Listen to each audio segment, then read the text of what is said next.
In the teaching of Jesus regarding prayer, he instructed his disciples to pray in this manner: Our Father, that art in heaven, hallowed be thy name. Thy kingdom come, thy will be done, on earth as it is in heaven.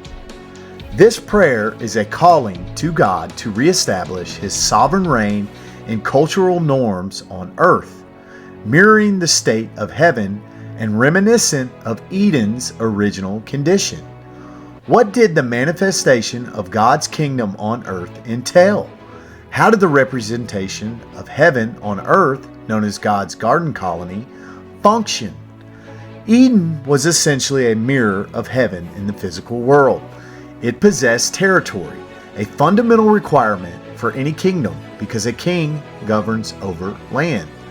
While the heavenly realm is unseen and boundless, Eden was a tangible space with defined boundaries.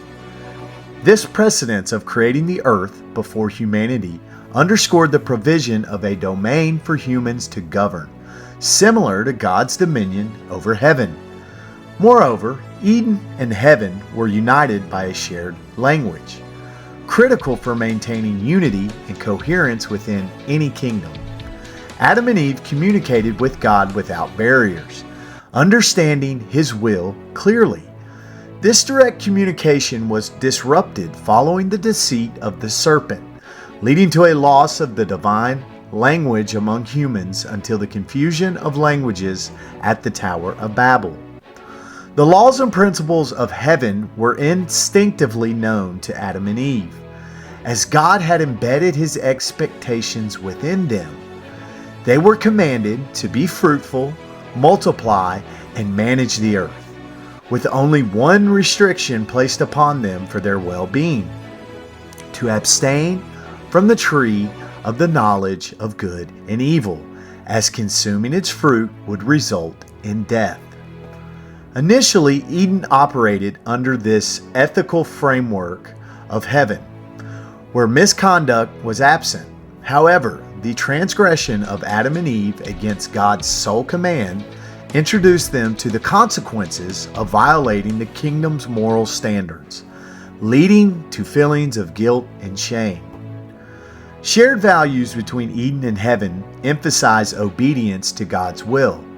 The disobedience of Adam and Eve demonstrated a divergence from these values, necessitating their expulsion from Eden. Furthermore, Eden's violation of kingdom customs and societal norms underscored that defiance against God was intolerable, as illustrated by the expulsion of Lucifer and a faction of angels from heaven.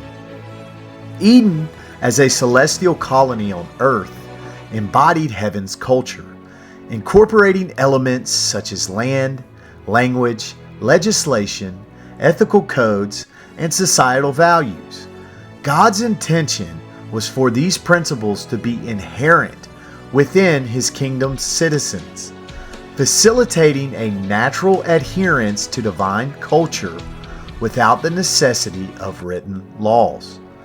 By establishing Eden, God aimed to create a prototype of heaven on earth, showcasing the beauty, vitality, and abundance characteristic of his spiritual realm.